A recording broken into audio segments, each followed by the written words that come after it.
Mathilakam പുതിയകാവിൽ jewellery തുടങ്ങാമെന്ന് വിശ്വസിപ്പിച്ച് 87 ലക്ഷം രൂപ തട്ടിയ കേസിൽ ദമ്പതികൾ അറസ്റ്റിൽ.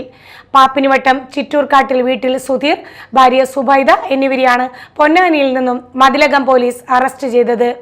3 കോടി രൂപ നിക്ഷേപിച്ചാൽ ജ്വല്ലറിയിൽ പാർട്ട്ണറാക്കാം എന്ന് വാഗ്ദാനം ചെയ്ത് പാലക്കാട് കുഴൽമന്ദം സ്വദേശിയിൽ നിന്നാണ് ഇവർ പണം തട്ടിയത്.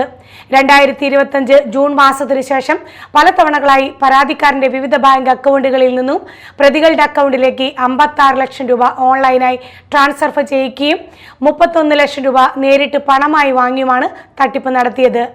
പരാതിക്കാരൻ ജില്ലാ പോലീസ് മേധാവിക്ക് നൽകിയ പരാതിയെ തുടർന്ന് മതിലകം പോലീസ് സ്റ്റേഷനിൽ കേസ് രജിസ്റ്റർ ചെയ്യുകയായിരുന്നു.